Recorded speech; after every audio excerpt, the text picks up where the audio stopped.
Hello students, welcome to JJB Maths. আজি ক্লাছটোত আমি class 10 or advanced maths or complex number অনুশীলনী 2.3 7 number আৰু 8 number প্ৰশ্নকেইটাৰ ওপৰত আলোচনা কৰিম। 7 নম্বৰটো আছে আমাৰ যদি z bar equal to -z আৰু z not equal to 0 তেন্তে দেখুৱা যে z এটা বিশুদ্ধ কাল্পনিক সংখ্যা।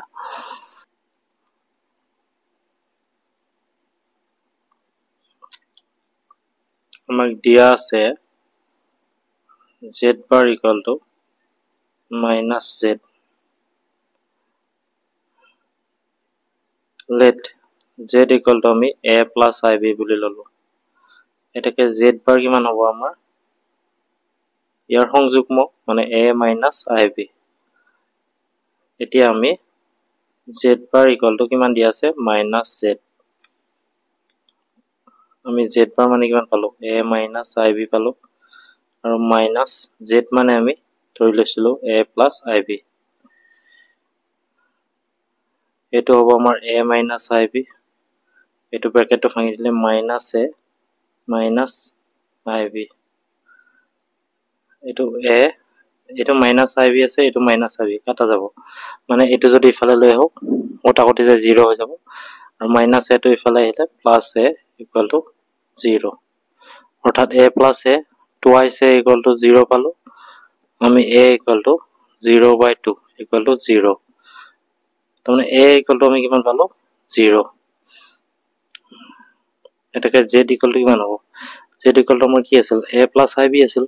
a টো যেতিয়া 0 হয় তেতিয়া হলে আমাৰ 0 plus ib হ'ব অৰ্থাৎ বাস্তৱ অংশটো আমাৰ কিমান হ'ব 0। বাস্তৱ অংশটো যদি 0 থাকে তেতিয়া হলে বাস্তৱ অংশটো যেতিয়া 0 হ'ব তেতিয়া হলে এটো কি বুলি কয় বিশুদ্ধ কাল্পনিক সংখ্যা। এটাকে z এটা বিশুদ্ধ কাল্পনিক সংখ্যা। 8 নম্বৰ এটো আছে যদি modulus of z1 equal to modulus of z2 equal to 1 তেন্তে প্ৰমাণ কৰা যে modulus of z1 plus z2 equal to modulus of 1/z1 plus 1/z2। এটো চাও আমাক দিয়া আছে modulus of z1 equal to modulus of z2 equal to 1। এটাকে আমি মডুলাস অফ z1 স্কয়ার কৰি দিলো মডুলাস অফ z2 স্কয়াৰ কৰি দিলো এটো 1 স্কয়াৰ equal to 1। তাৰ মানে কিমান হ'ব এটো আমাৰ মডুলাস অফ z1 স্কয়াৰ তাৰ মানে z1 into z1 bar লিখিব পাৰো এটো আমি z2 into z2 bar বুলি লিখিব পাৰো আৰু এটো 1। এটাকে z1 bar মানে কিমান হ'ব 1/z1 টো তলত আহি যাব and z2 bar কিমান হৈ যাব 1/z2 টো তলত আহি যাব। এতিয়া আমি দেখাব লাগে modulus of z1 plus z2 equal to modulus of 1/z1 plus 1/z2। প্ৰথমতে আমি ৰাইট সাইডটো লিখি লম। এতিয়া 1/z1 plus 1/z2 এতিয়া 1/z1 মানে z1 bar আছে plus 1/z2 মানে আমাৰ z2 bar লিখিব পাৰো। এতিয়া মাপাঙ্কৰ ধৰ্ম মতে আমি z1 bar plus z2 bar এটোক আমি এনেকা লিখিব পাৰো z1 plus z2 গোটেইখিনি ওপৰত bar দিব পাৰো আৰু আমাৰ modulus of z equal to modulus of z bar হয় গতিকে ইয়াতে যদি bar থাকে মানে এটো মতে আমি এখিনি হলনি modulus of z1 plus z2 বুলি লিখিব পাৰো। এটো আমাৰ প্রুফটো হৈ গল। এটাকে আমি modulus of z1 plus modulus of z2 equal to 1 by modulus of 1/z1 plus 1/z2। আমাৰ b টো আছে একে নিচিনা যদি modulus of z1 equal to modulus of z2 equal to up to modulus of zn equal to 1 তেন্তে একে নিচিনাকৈ আমি দেখাব লাগে modulus of z1 plus z2 dot plus zn equal to modulus of 1/z1 plus 1/z2 plus dot 1/zn। এটো এনেকৈ লিখিম modulus of z1 equal to modulus of z2 dot modulus of zn equal to 1। এটাকে modulus of z1 square equal to modulus of z2 square equal to modulus of zn square equal to 1 square।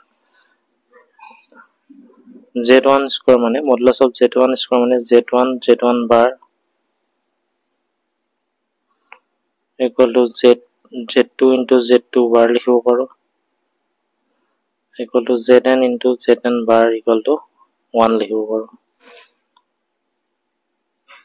এটাকে z1 bar equal to আমি কি লিখিব পাৰো 1 by z1 to তলত আহি যাব z2 bar equal to 1 by z2 এনেকে zn bar equal to 1